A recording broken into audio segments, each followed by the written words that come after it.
Hello and welcome back to Unleash Your Inner Athlete, and welcome Adelle. Thank you for joining me today. Now, I know we've got a lot to unpack because you really are a trailblazer, particularly for midlife women going through menopause and how they manage sort of demanding careers, because you have had one hell of a journey on in your life, having that breakdown after a 22-year career in the boardroom.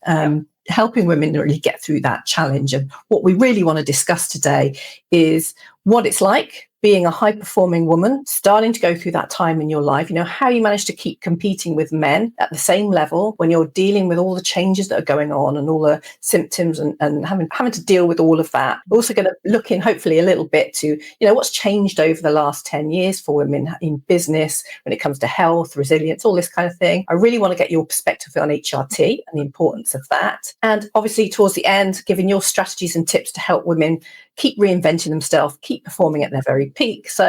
But before we get into that, give us a little bit of an insight into what life was like before this happened in your career. Where were you? What was happening in your life? Yeah, absolutely. And thank you for having me on as a guest. So I started into finance. So you were talking about late 80s. So I went from college straight into work thinking, because I wanted to do business and finance, I thought to myself, I want to work, and I'm quite happy to do the undergraduate degree evening classes because I just like to see things in action. So honestly, I was always brought up with my mum said, you can be everything you want to be, which I did. And then all of a sudden you get on the train with all that enthusiasm and you hit the world of work. And that was when I realised, that's very interesting, because sometimes when I'm speaking, it's like, yes, okay. But then when perhaps the man next to me or somebody else on the project was speaking, he got listened to and the recognition, and as a really young, ambitious, woman who wants to set the world on fire in the late 80s,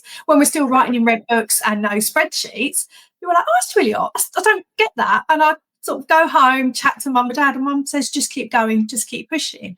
So it was really quite early on in my career, but we have to benchmark that, how long ago that was. So I've always had this element of, right, okay, I don't understand why perhaps early in the 80s and the 90s, I've got to do things different. I felt like I had to work twice, if not 3 times as hard, just to be acknowledged than perhaps men around me that perhaps weren't working as hard as me. And a little time, at the start I thought, no, that's not good enough, and perhaps I should rebel. But then I always thought, no, that's I wouldn't say conform, but I needed to understand the dynamics and how I would find my voice. And I realised then that I really had to educate my way through into the boardroom. And I could moan or criticise that perhaps the gentleman next to me didn't. But you know what? I looked at it and thought, well, first of all, I'm learning loads. And secondly, I will get in that boardroom and I will work at that career. But I just thought to myself beginning, right, I've got to learn how to navigate this. And the comments and all of the things I say we don't see today. And I would say our generation from late 80s in, as women, we pioneered the way forward. And that's why I do a lot of work with younger girls, just, because you can't see it, can't be it. But we didn't know what we could see, because there was nothing to see for women in finance, really, absolutely nothing. And now, obviously, you've gone through that stage. We're going to get into your story a bit more, but now things are very different for you. You've got a tremendously successful career. I know you advise government. You've been on the BBC discussing this particular issue we're going to get into today, and you even run your own charity now. So life is very different now from what it was during that difficult period in your life. Yeah, it's very, very different now. I've had some big life events that are healthcare challenges that women have to face, and both of those were so defining for me that they've changed the way how I approach life, how I've approached business, and went from corporate to running my own business, and then 5 years on now set up a charity. And it's how I've consistently looked at those setbacks. Are they setbacks? At the time they happen, they were setbacks because I just didn't understand. So in the whole of when I started off that first day in in business. But again, I was in sport before, as you know, and there was always a challenge. I suppose the way I've problem solved and the way that I've dealt with things has been consistent.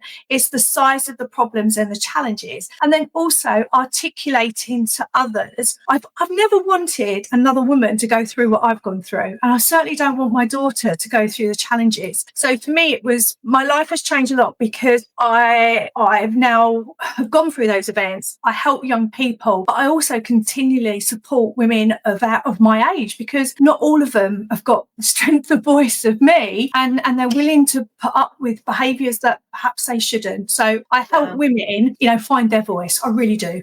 Yeah, well, that's great news, because this is a really important subject we're about to get into in quite some depth. So what do you feel is the reason that this is such an important subject to be open to discussion now for people, particularly, high performing? When you think about menopause journey and all this, you generalize a bit, and we all have our different symptoms, we all have our different story and problems that we face. But from your perspective as a high performing woman, not just in business, in sport, all aspects of life, what is the reason this particular issue is important for you? It's important for me because I'd gone from absolutely high performing for years to all of a sudden, which felt like overnight, my performance just dropped, and it dropped in business. So in my corporate career, I felt my performance was dropping.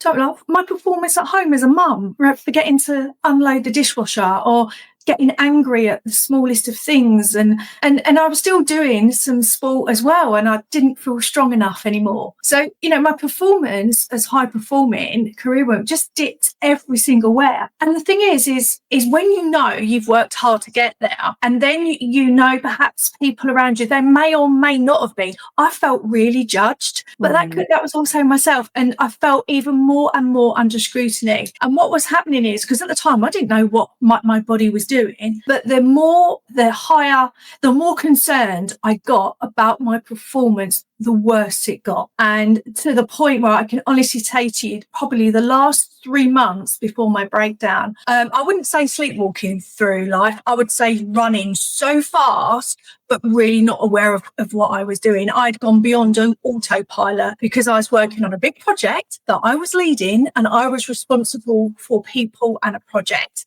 It was massive. And I got to the point where, honestly, it wasn't until after the breakdown I thought to myself, how the hell did I get through the last 3 months? And then people said to me, you didn't ask for help. I went, ask for help. I just literally was in survival mode. And that is what scared me, because it came up so quickly. Yeah. And it's that thing. It's like when you're, particularly if you're very driven in your career, you love what you do. And, we all get, when you're excited about something, you don't want to stop. You want to keep going, and you kind of ignore those little signs. Is that kind of like, do you feel that's almost... Is that because of what's expected of someone at that level, or is it purely a choice, your own choice that's driving you, or your perception of yourself and what you're capable of, what you feel you're capable of, if that makes any sense? No, it's so we work hard to get around the table and get to our career. Then all of a sudden, your high performance is expected day in, day out and you're rewarded with even more stressful projects. And that was the irony, that the bit I couldn't work out, because I was sitting there, in these moments of madness in my brain. I'm going, well, I've got the most amazing job, I've got the best team, I've got an amazing family, but something doesn't feel right. And you're like, how does that even, become? And then you've got to remember, when we're talking, 14 years ago, even anxiety and mindset in the workplace, none of this was spoken about. We never spoke about it as girlfriends. And I can honestly tell you, until I had the breakdown in the boardroom, I hadn't even heard of menopause. It was something my nan had, and it was something a comedian might have talked about in the 70s. And that was the bit that was playing on in my mind. And that was when I literally tied myself up in knots, because I'm thinking my performance should be here. And I was still a minority. I was still, not representative of the boardroom. There was me and maybe one other woman, and you go to meetings, walk into, honestly, and I know what the signs are now, but at the time you would walk into a big big conference and there'd be lots of people, and all you could see was blue and grey suits, and you might spot the odd woman, and I'd be walking there, oh, it's really hot in here, isn't it? And she'd go, yeah. But honestly, I just sit back. Once I had a breakdown, and I sat and I looked back over the previous year, and I realised actually I was going into all these events as a 40+ woman, having to carry brain fog. I have a speech impediment that I had from a child. That got worse because of my brain fog. I used to go into presentations, my assistant would grab me the slides and go, great, put them down, go. And then towards the end, I'm circling words and remember this word. And then I said, how the hell did I go from not winging it, because I'd read the slides the night before, absorb the information, go and present project with total enthusiasm, to stand at the door like this going, I can't even remember my name. You go in and you carry on. But when I came out, I was so exhausted. And then I'd have to carry on again. And again, Adelle was going, well, nobody else is feeling like that, but we're all on this project. This is the irony. This is a big project. But all the other people around me looked like their energy was still there. And I'm like, I've got to keep going. There was no Red Bull or energy drinks apart from black coffee and sugary sweets. And I just kept thinking, because that's what I'm thinking, why is my performance dipping? We're all in this project together. We're all doing late nights, but my performance was falling much faster than anybody else's. And that is really tough. And who could I talk to? I couldn't talk to anybody, because I couldn't rationalise why I'd gone from high performing to barely able to walk into the room without shaking. Where did that come from? I didn't know. I was scared, really scared. Yeah, and then of course the stress mounts, and the more you stress, the more you forget, exactly. And the more your hot flushes come, and the more brain fog comes. And then just a circle. And because we didn't know then what we know now. So you're right. So when I look back and I'm thinking, more stress I was under, my sleep was disrupted, and I'd had a really good healthy diet because I was in sport, so I had to. But when you are living on that level of stress, the guys would have late nights, etc. I was living on wine gums, and we know why. That's absolute sugar. And I now know that I'm really sensitive to sugar, progesterone. So it was my perfect storm. But I didn't know what I didn't know until literally, and this was the interesting bit, is that my body gave way before my mind. So I was flying across the country because of the way we were dealing with the project. So I just remember coming out of one particular meeting and getting in the taxi, and they know the building, and they're chatting to you, and I'm like, just don't talk to me. Just I can't take any more information into my head. There is nothing more I can do. And in the end, I just blocked him out. I got to the airport, and again, you have to take everything off for security and all that. Great. I don't know how I got through there, but I remember sitting in departures thinking, please don't be late. Please, not my plane be late. And I went into WH Smith and I bought 5 bags of family wine gums because it was keeping me away. I sat and I ate them thinking, I'm going to get home. I sat on the aeroplane and I had my pashmina on because hot flushes, had all the notes from the meeting and all the actions. And I just looked out the window and went, I want this to stop. I've had enough. Got off the plane, got home late as always. I always do Friday school runs because of what I was doing. I drove home from the school run, went to my mum's, and she went, oh, shouldn't you be in London? I went, I've literally fell through the door exhausted. I went, Mum, make it stop. She went, what on earth is going on? I went, I don't know. I was just holding my head. Went obviously to the doctors, but that was how it built up. And all of the time I was honestly walking in and out of rooms, to the point where when people realised what had happened to me, although at the time it was just a breakdown, people go, never saw that coming. I'm like, no, because I high level masked that really, because I had no choice but to high level mask it, because I felt out of control. And at the time, if I'd shared I can't cope anymore, what could have happened to my career? My daughter was, I was relied on to bring the income in, and it was that's at the end of the day, I couldn't tell anybody I couldn't cope anymore, because if they said why, I didn't know how to explain. I really didn't. It was so isolating. Well, that's the fear, isn't it? Certainly back then, back in 80s, 90s, etc. Male-dominated environments, which nothing wrong with that. I mean, for men. Yes, definitely. It is that fear. It's the fear of not knowing what you're going through, why you're feeling that way. You're naturally a very positive, proactive, high energy person who can cope with all of it, and finding yourself in a situation, and then doubled on top of that is this fear of what happens if I lose my job. I've got bills, family, all these things that as a woman you're having to deal with that maybe, I don't like to say that men aren't aware of. I'm sure now it's very different. 15 years ago, all going through your head. Yeah, I was finding the PE kit and the netball kit, and while I was trying to manage calls and things. And also, my closest girlfriends weren't in a stressful job. They were in, my particular role was stressful at that time. So even my girlfriends weren't having the hot flushes. I was just 40 when the average age at the moment is 52, 53. You're quite young, really. I was young, I was 40, which we now know why I went so fast and fell off a cliff edge was the stress. So it was that element. So I couldn't even talk to my girlfriends because they'd be like, what's the matter with you? And because, I couldn't, where today I love it when I'm networking now and around women and go, I'm perimenopausal and this. I hear women talking about it on podcasts because they missed a sentence when they're being interviewed, and I'm like, oh my god, did I really have to be the first? Like, somebody have helped me. I thought, no, Adele, but that's the sort of thing that you hear women comment on missing things and brain behaviour. Well, I couldn't say that because I didn't know what it was. All I knew was I just wasn't performing anymore. So I smile warmly when I hear people sharing why they're having a bad day because of X, Y, and Z. I'm like, I wish I knew because I just didn't. And also, how could you? You were young.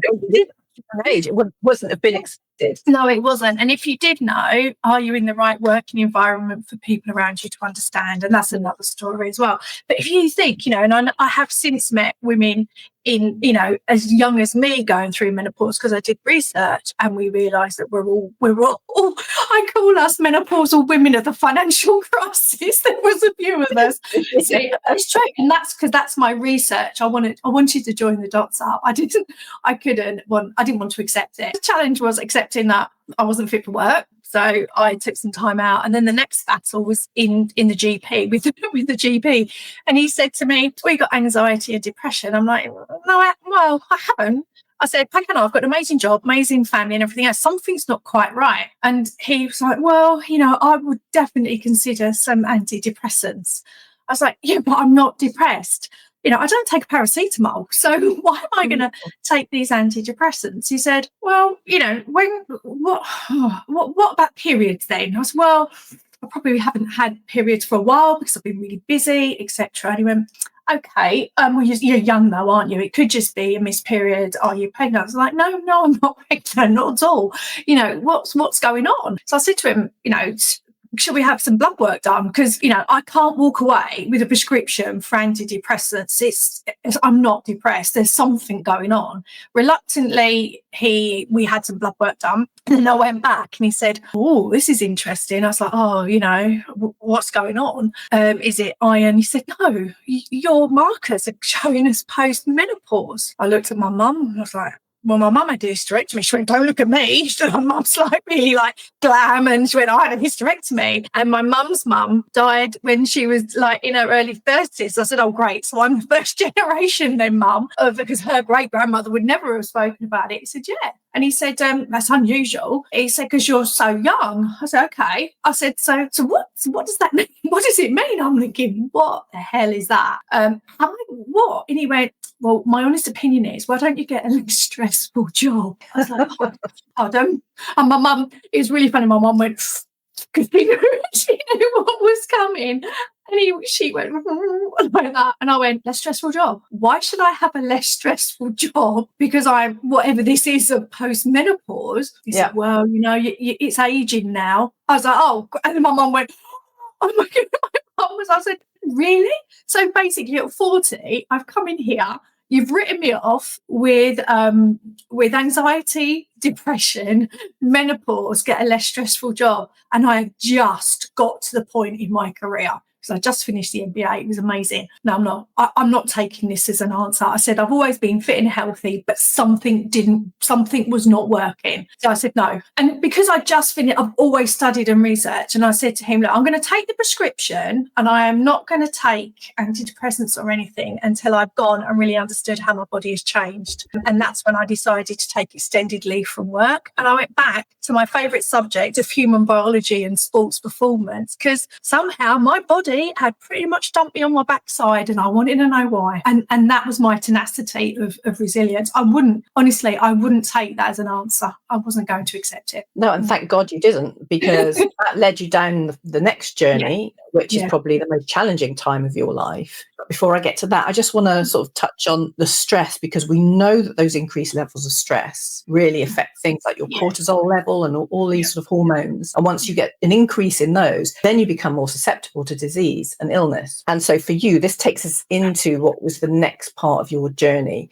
this journey of discovery for you. So just take what that experience was like, why this research you've done and how you're now taking it forward is going to be really important for women at this time of life, and making sure they're getting tested and the correct diagnosis. Yeah, absolutely. So I then realised that I had to relook at my food and my exercise and my rest and the way I managed sort of my mindset. And that's where the researcher took me, because what I realised is the cortisol on the way my estrogen was fluctuating and putting me into inflammation was sped up the process, and it was challenging. But the way that I'd always followed my sporting career was great when estrogen and progesterone were doing their normal cycle. Once you get into peri, what got you here, I love that book, what got you here won't get you there. So basically I changed nothing really in my food and exercise program, because why should I? It had always worked. And then all of a sudden I realized it wasn't working. So that's when I got into that.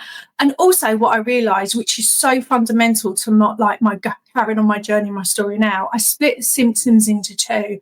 I split them into things like hot flushes, don't laugh, it's very much static electric shock, was, heart palpitations, and even like the odd sleepless night. I put them into one bucket, because I could see that with an element of coming out the other side of menopause and a little bit of HRT, they would be okay. The bit that really worried me, that I went deeper in, and thank goodness I did, was bone density, muscle, brain and heart health. And sometimes, and even today, people talk about hot flushes. I say, honestly, it's more than hot flushes, mood swings and sleepless night. Look under the waterline. And I did a deep dive on that. And that's when I realised I really needed to shore my body up. And then I made an informed choice to go onto HRT. Remember, 14 years ago, that 20-year World Women's Health Institute study was still demonising HRT. I've always been the same. I've always looked at all the arguments for and against and decided myself. And then I said to my mum one day, from the moment a woman starts her period, she has to make a choice. Do you go on contraceptive pill? Do you not? Do you have a natural childbirth or you're not? This is another risk-based decision. And I thought to myself, I'm going to be a lot longer in my post-menopausal body. I'm going to choose to take HRT to support me with bone density, heart health and everything else. Yeah, so that was the decision I took. At the time, we did that, and no further blood work was ever done. And I have to keep saying to myself, but at the time of where we were in science, blood work was done to diagnose menopause and never really followed up. So I carried on doing what I'm doing. I carried on in corporate for a bit, but left finance, went to HR to put amazing policies in place for all things female health and diversity. I absolutely loved it. And then I made a decision after my daughter left uni that I was going to set up my own business, because although I absolutely loved HR, I spent more time doing HR practices rather than leadership development, because I could still see, although I was sharing the work of what I was doing with policies and HR talks, women were still getting in the boardroom and then leaving out the back door. So I thought to myself, I could do that myself, support them through my own business, which I have done for the last 5 years, and I carried on. But there was still this niggly thing, still, is my HRT working? Do I feel 100%? There was just that element of, am I doing everything as I should do? And then I started to compete in bodybuilding. The first time was to prove women don't become invisible over 50, and I won and I carried on. But while I was competing the second time, I'd got clients in South Africa and America that were having their blood work done regularly. I thought, this is interesting, because irony, if you actually think blood work in the UK is only up to available to normal people, not sports people, has only been really the last 2 years. So I decided that I would compete, reverse out of my show and have my blood work done so I could see exactly what the bodybuilding process had done on my body. So when I got results, quite alarmed because it had shown that the HRT patch that I was wearing in good faith, my body wasn't absorbing that or the vitamin D, and it looked like I had perhaps an iron deficiency because my red blood cells were really, really high. Got that back, took them straight to the hospital, and that's when I got my second challenge of resilience, is when they said to me, right, Adelle, we really need to sort out your hormones. I've chosen to go privately, so I know they're absorbing, and we've worked all through all of that. And then I got diagnosed with myeloma, which ironically is a blood cancer that attacks the bones with lesions, etc. And I sat there and I went, oh my God, all I've done my whole life is really advocated, health and well-being. But what they did say to me, Adelle, if you hadn't done all of that, if you hadn't made the informed choices around your menopause, then you'll be sitting here completely crumbled, and you'd be at stage 4, and you would, be, a mess. But the thing is, though, it's not screened for. And this is why, again, it's the menopause again. I'm 20 years younger than the women who get it, because the only women know is when they get fractures or fall over, break bones, and myeloma is sitting there. It's worse than osteoporosis. And my number one all the way through was bone health and skeletal. So for me, and again, it's like you said before, it's the bit, yes, it's genetic interlock with my myeloma, and I've got high risk, but I look at the underlying markers for my myeloma and menopause, again, impact of stress on my body as well. And also, again, when I was talking to them with the first diagnosis of myeloma, I was offered antidepressants again 14 years later. Really? It showed me that still going down that route of antidepressants. A woman of a certain age goes in and says, I don't feel great, and a little bit upset about information on blood records, we were offered antidepressants again. So two very, very tough. And again, myeloma, they said, well, Adelle, we don't know what to do with you. I said to my mum, it's like taking me back to menopause. So I've gone away, and, all of the elements I put in for menopause, I've just reinforced them yet again. And then for me, it's managing stress. And also, for me, really looking after myself and advocating to women, you have to own this. You have to own your own health.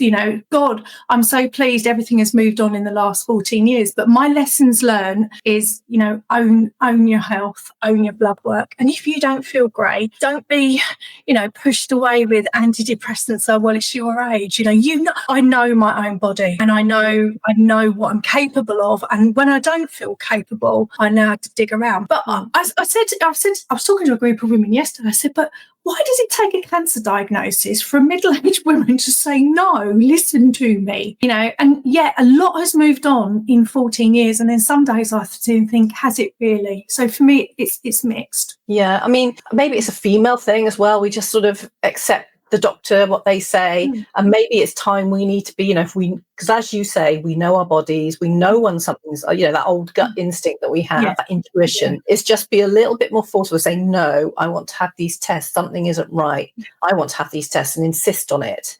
Because like you say, you don't even know what's happening, you're just thinking they're normal symptoms. Once you realise you're going through menopause, these are all normal symptoms, but there can be lots of underlying things that can be going on. So we really need to, I think, be more not aggressive, assertive in making demands about our health, and as you say, just owning that a little bit, and then taking the measures to get yourself fit and healthy. Because if for you, having that base of super fit, super healthy, strong is really being part of how you are going through this. Because this isn't something, am I correct? It's not a curable thing? It's not curable. No, it's incurable. You're absolutely right.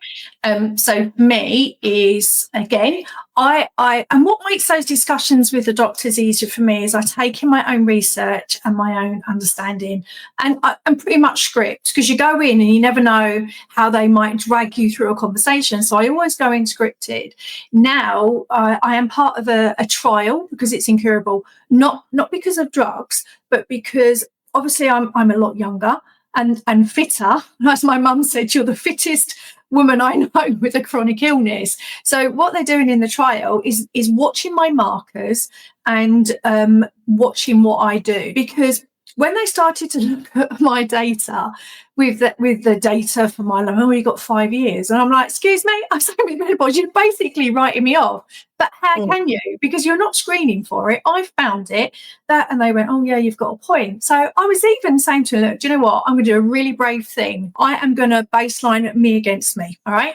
Because if, I will manage the symptoms, because there are the symptoms that build, that take you through the different stages. But yet again, there are asymptomatic symptoms that the group don't recognise, which is, listen to this, chronic joint pain, bone ache and fatigue. I know my own body and I know what I'm capable of. And when I don't feel capable, I know how to dig around. But I was talking to a group of women yesterday. I said, but why does it take a cancer diagnosis for a middle-aged woman to say, no, listen to me? And yet a lot has moved on in 14 years. And then some days I think, has it really? So for me, it's mixed. Yeah. I mean, maybe it's a female thing as well. We just sort of accept the doctor, what they say. And maybe it's time we need to be, because as you say, we know our bodies, we know when something's, that old gut instinct that we have, that intuition, is just be a little bit more forceful, say, no, I want to have these tests. Something isn't right. I want to have these tests, and insist on it. Because like you say, you don't even know what's happening. You're just thinking they're normal symptoms. Once you've realized you're going through menopause, these are all normal symptoms, but there can be lots of underlying things that can be going on. So we really need to, I think, be more not aggressive, assertive. In making demands about our health. And as you say, just owning that a little bit, and then taking the measures to get yourself fit and healthy. Because if, for you, having that base of super fit, super healthy, strong is really being part of how you are going through this. Because this isn't something, am I correct? It's not a curable thing? It's not curable. No, it's incurable. You're absolutely right. So for me is, again, and what makes those discussions with the doctors easier for me is I take in my own research and my own understanding, and I'm pretty much script, because you go in and you never know how they might drag you through a conversation. So I always go in scripted. Now I am part of a trial, because it's incurable, not because of drugs, but because obviously I'm a lot younger and fitter. As my mum said, you're the fittest woman I know with a chronic illness. So what they're doing in the trial is watching my markers and watching what I do. Because when they started to look at my data with the data for Myeloma, oh, you got 5 years. And I'm like, excuse me, I'm saying with menopause, you're basically writing me off. But how can you? Because you're not screening for it. I found it. And they went, oh, yeah, you've got a point. So I was even saying to them, do you know what? I'm going to do a really brave thing. I am going to baseline me against me. All right. Because if, I will manage the symptoms, because there are the symptoms that build, that take you through the different stages. But yet again, there are asymptomatic symptoms that the group don't recognize, which is, listen to this, chronic joint pain, bone ache and fatigue. Okay. Yeah, that's what I said to the group. And but the difference is, because I'm involved in the trial, they are listening to me. I said, so, and I'm talking about fatigue, that, you could have £1 million on the floor, or your best, you can't move. It's where your head disconnects from your body. My brain's still going, but my body's going, no, which we now know was linked to the menopause and the brain. That's how I work. So they're listening to me in the trial to say, look, I'm going to hold my own, and this is how I'm doing it. And I'm building that resilience, and I will create my own data, and I don't want any drug or anything. And as part of that trial, which is also interesting, which is why I say, when you choose to take HRT, get your blood work done, a year after being diagnosed, I got another set of news, which is I have borderline osteoporosis. So right. In that case, I said, that do you know what? That upset me, another level compared to the diagnosis. And I said, I was so angry with myself of not getting all my blood work done. And then my mum, who's my best supporter, Adelle, sit back. This is the knowledge you've got now. But look how in the last 14 years you've pioneered women's health, and you're finding that. And I said, can once I not be the pioneer? And she said, Adelle, it's a gift, take it. I was like, okay, mum. And I picked myself up off of the floor. And that's why I see a lot going on around again, everything around HRT can be quite polarizing. It's not a one size fits all. It's not the answer. It's not just being holistic. For me, I can honestly tell you, I am a walking experiment, and it's looking at the whole person, the whole thing. And HRT on its own won't solve all the problems, and all your food, move and snooze on its own won't solve all the problems. You've got to have a blended approach. But as a woman, own your blood work and you make the choice. Don't let anybody tell you what to do. Yeah. And of course, this is now, thanks to people like yourself, people are talking more and more about this. I was just touching, you get that celebrity endorsement, if you like, almost. So many people now in the celebrity world are talking about this, but they're not as qualified as someone like yourself to really go into the deep depth and help women understand about their bodies and what they need to be doing. I mean, how do you, has the celebrity thing kind of tainted or, blurred the lines a little bit? I don't know if I'm making sense with that, but what I'm trying to say. I know, I do know what you mean. I stood up in April at a government conference and looked at the room full of menopause coaches and celebrities, and I'm like, oh, well, I had my menopause 14 years ago. It wasn't even in the dictionary. There were hardly any nice guidelines, and there wasn't one celebrity book, and everyone laughed. But that's the truth. Now, the thing that I worry about celebrity women endorsing it, and other chronic illnesses, right? The women I work with are, like me, ordinary, trying to do extraordinary things. So we're trying to run businesses. We're in the boardroom. We've got children. We've got elderly parents. We've got gardens to cut, shopping to buy, PE kits to find, all of that great stuff, and look after ourselves. Yeah. So what I see, and this is the bit, I could see, I'm thinking the same with myeloma, right? I know I need to look after myself, and I look at my diary and I'm like, oh, that's a lot to do. The one thing, in my view, of celebrities, don't get me wrong, they've enabled people, they've created the voice, although we were the first group to go to Parliament, and I stood next to Rachel Hunter before the others, and she was much taller than me. We were that first group, and we were mainly warriors, as we called ourselves, and we went and worked and pushed that bill through. Subsequently, celebrities are there. I worry that the things I see advocated for women, if you're a businesswoman, you haven't got all day. You really haven't got all day, all the time. And I can tell you now, we put ourselves last. So the bit that I feel it blurs and taints the lines is the way we are influenced and through social media and books is not how it works with a real woman trying to run a business and work in a boardroom and everything else that goes with it. And that's the bit that frustrates me. It's not a real worldview. A real worldview of what women are trying to deal with and menopause at the same time. It's not real. It doesn't feel real to me. And that's why I go in and help women. And I said, before I do any work, guys, if you think I'm going to give you some way out meal plan or whatever, or this thing, I won't. But I also won't give you a magic bullet. All right. You're going to have to bear with me. There is no magic bullet to this. It's about, and a little bit of test and learn, because what I have realized in all of my research around menopause is we're all unique. I can talk to women and I can see some of them are more physically led, and I can see some are more psychologically led. Now, the women like me that were, in the financial crisis, trying to run families and still in high performing roles in business and the boardroom, I find they're very much psychologically led rather than physical.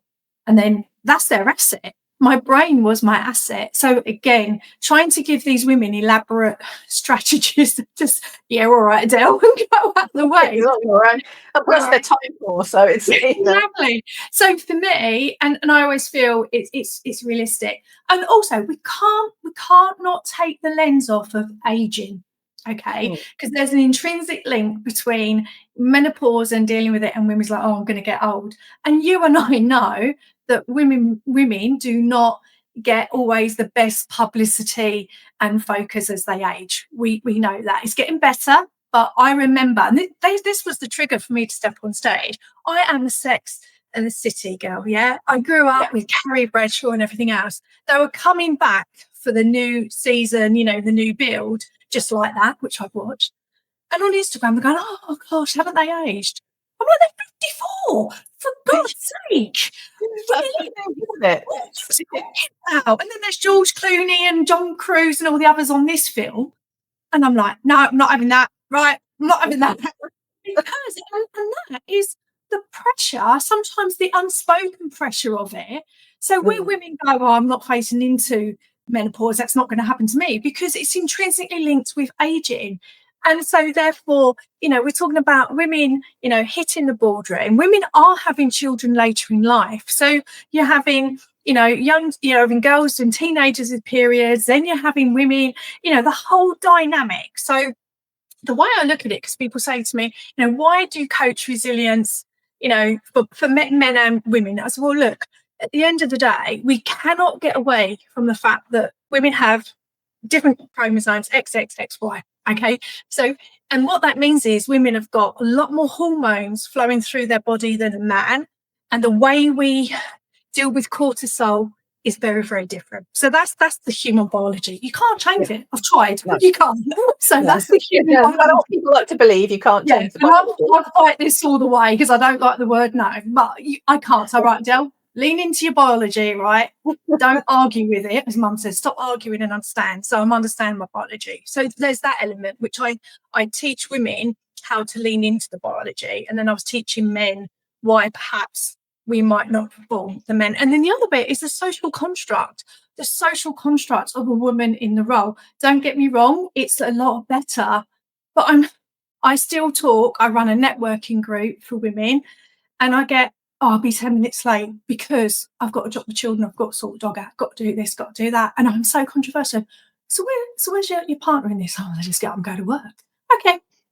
So there's still that social construct. It's getting a lot better, don't get me wrong. When I had my daughter, it was like, we don't talk about children if you're a woman. Okay. So I've gone through, just knowing that not even a concept of a social construct, I'm a woman, I cannot not say things about family, to now where it's there. But, I've got women that I'm working with, I'm saying, look, you're valuable, your time. Why don't you get someone to pop in and do the dinners for your parents? What will people think of me?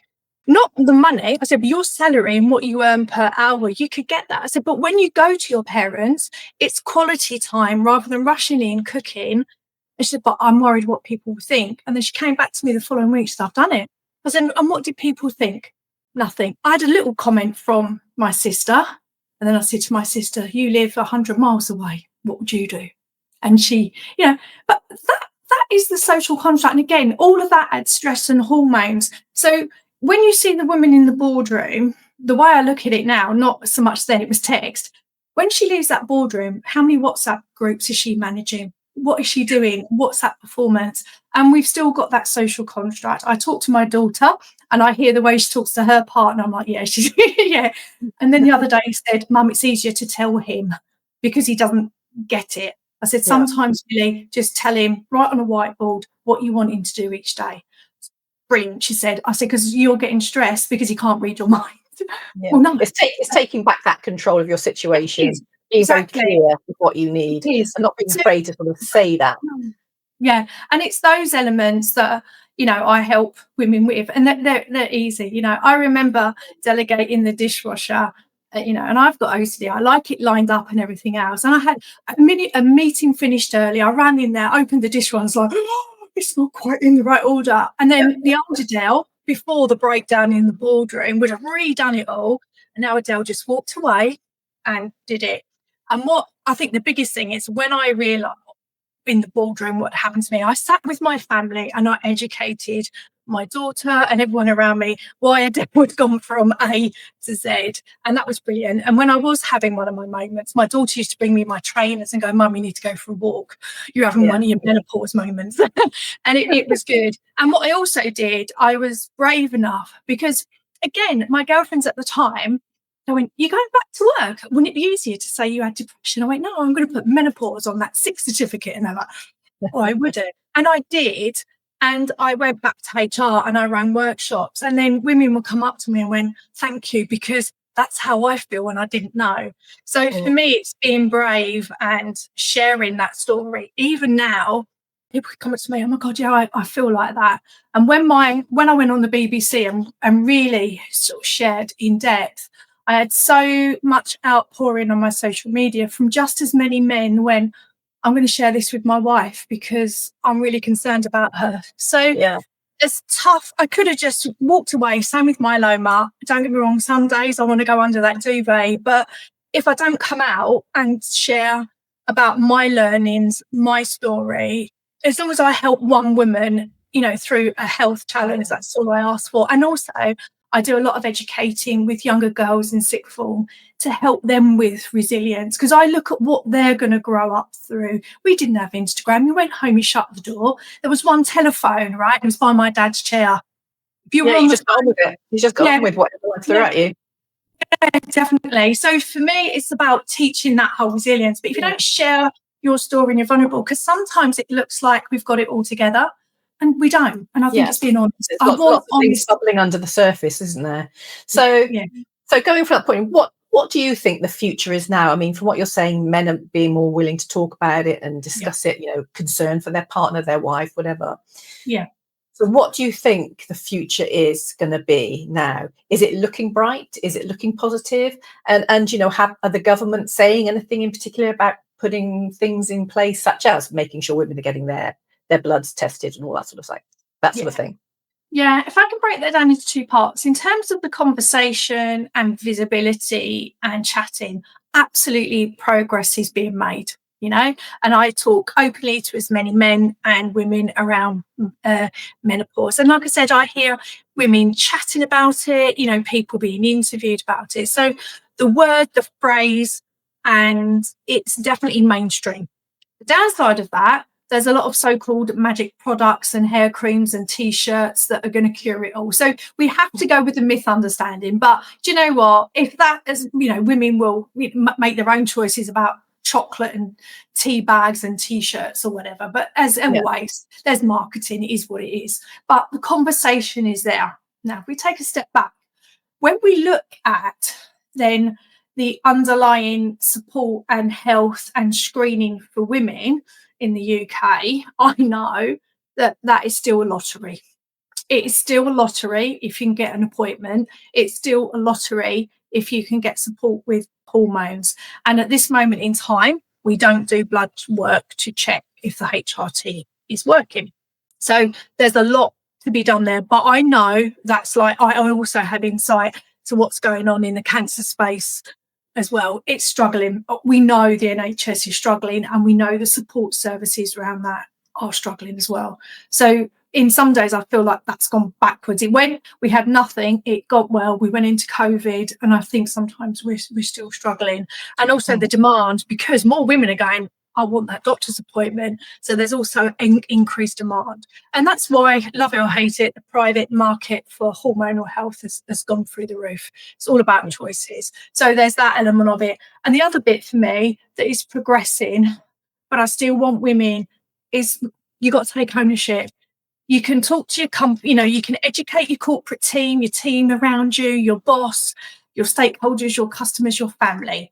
You can lobby at government, but you have got to own this, because none of this is going to get fixed quickly. So you own your health, and there are no quick fixes. And it would be take ownership of your health, do control the controllables, you know what you can control, and then research whether you do HRT is a good fit for you or other supplements you want. But as always, there's marketing to do the homework.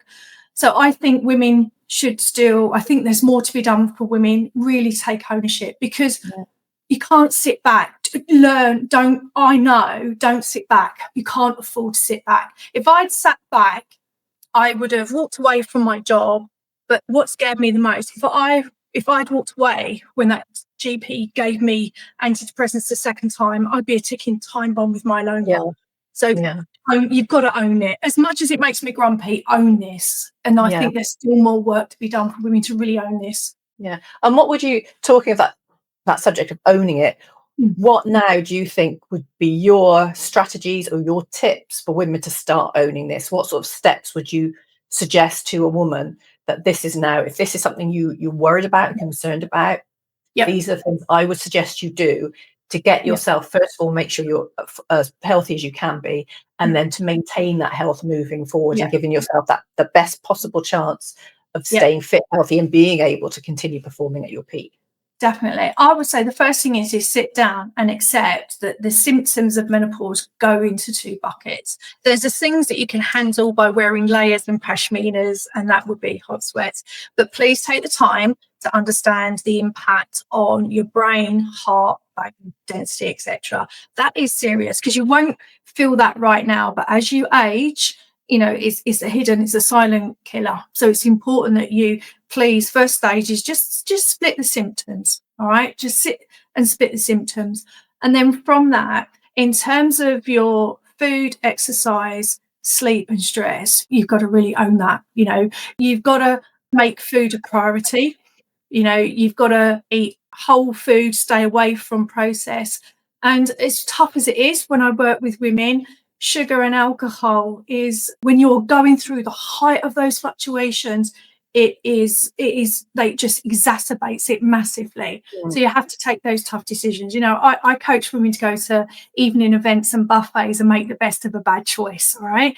So you don't go up saying, well, I'm here anyway, I'm going to eat everything off the buffet table, because you'll see the hot flushes go around the room. I've seen it. So I say to women, that it's not a diet. I don't do diets. I do make informed choices.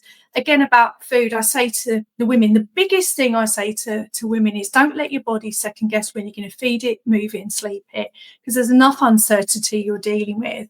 And that's what I look at. I go, oh, no, I'm not even going to ask you what you're eating, how you're exercising, or the quality of your sleep. All I want to know is, in your diary, is food, move and snooze. They're like, okay, just because you just put some consistency in. There's one less thing. Don't laugh. Even I used to plan my outfits for the week because I knew where I was going. It's just one less thing for me to think about. But when you think about your body feeds the mind. So for me, if you really get food, move and snooze, consistently in the diary, then that will be now. And there's no diet involved. There's no fad. It's for that. And then with the exercise, it will be strength training. We have to build muscle. But again, we're not talking about hours in the gym. So for me, when I start to talk to women about that, the first part of the conversation is just consistency around food, move and snooze, and just take time to just on a Sunday afternoon, just have a look at that diet. I do it. My life depends on it. I do it. I look forward and go, right, I need an outfit for that. I need to just prep some extra oats for that. I need to do that. I've got to sleep. Okay. And you do, and that isn't selfish, that's selfless. And you do or die by the diet. As a woman managing menopause in business, you do or die by the diary. Get it into the diary. Educate people around you, boundaries, tell them why. And I'd say to my family, if you want me to skip any of this, you won't like the version of me by Thursday night. So it's your choice. But it's just being honest and educating. To be fair, we build on that, because that's something inherently I would never have done up until my meltdown in the boardroom, because I didn't need to, because I could just get away with everything, because estrogen and progesterone were cycling normally. As soon as that relationship breaks, and estrogen, I call it, goes off stage. Excuse my language, we're truly dumped on our backside. You're on your own, girls. Get sorted. But what I do now is, don't get me wrong, I talk to women now, but I'm also talking to younger women so we can prepare them for it, because they're scared. With some of the rhetoric around menopause, they're really scared, the younger girls. And I say no. So my food, move and snooze, I build in general female resilience into younger girls. So when I go into sixth form, and do you know what? The interesting bit is, when I share my theory, they go, oh, Adelle, the week before I'm due on, I'm much better, on my periods are lighter. I go, girl, shall I let you into a secret? The week before you're due on is perimenopause. Oh. And women like postnatal, I got out of my childbirth. I had horrific childbirth and horrific periods, but we worked out why. So again, it's just absolutely coach women in this age group now. But a little part of Adelle, I go out to the youngsters and share it with them as well, because I feel like it's educating the youngsters. So when they do go through period, one sec. There's noise going on outside. Okay, carry on. Sorry, pick it up there, Will. So when I go into talk to younger girls, I just explain periods to post menopause, which shows you just how much my work has moved on in 14 years. We were supporting the menopause, but now it's educating girls from the moment they start the periods, because the more they apply these principles in theory, they'll have better periods, better childbirth, and an easier menopause as such. So that would be my tip for whatever is: take ownership, be curious, and you're going to have to make some changes. Boundaries, diary, because as business women, if you don't do those, you won't break the cycle of suffering. And me, just factoring those things in, like you say, into your daily life, and just maybe having to adjust your routine slightly to accommodate they're not that. extravagant. They're, as I say to women, I've written everything I've done, I've given to you, because I'm still that businesswoman. I'm still doing some work in my coaching business. I'm now running a charity. I'm supporting female business owners through their cancer journey. I'm still looking after parents. So I do practice what I preach. But do you know what? And the irony is, when I do talks, I don't, because it's what my condition is, not very visible. It's not very visible at all, unless you see me in the morning in joint pain. And when I share and I do coaching sessions and I go, what are the barriers? They talk about time, children, parents, everything and above, work commitments. And I go, what if your life depended on it? I go, oh gosh, yeah, that makes a difference. And then I share, my life does. I go, what do you mean? It's not until I explain my myeloma and they're like, well, and it's not because I want to scare. Sometimes, honestly, having a cancer diagnosis has got me to sharpen everything up, learn the word no and decide on everything. But I just want to say to women, because you can't see the benefits, yes, you'll see the benefits for hot flushes, etc. But the systematic benefits, I say your future self, when she's 70 and she's still running around, I'm on my surfboard, she will look back and thank you.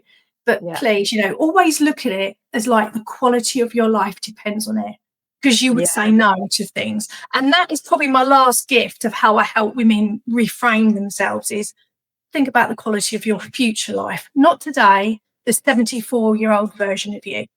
Yeah, it's taking that proactive action and looking forward to what you want for your future. So start taking action now. Look, this has been a fantastic conversation, Adelle, and there is so much fantastic future, I think, for women in this journey, and you are the catalyst for that. So if women want to find out more about you, find out about your research, what you're doing, where can they find you? Yeah, so I hang out a lot on LinkedIn. So you can find me on LinkedIn, where it's got all the aspects of my project work on there, all of my bios. And if you want to come and have a look at the work we're doing on the charity side, then it's Stronger Together Through Cancer.org. But I hang out a lot on LinkedIn. And if you want to see some of the bodybuilding stuff, then go and find me on Instagram. And you are an amazing bodybuilder. I've seen some of your photographs and stuff. You look phenomenal.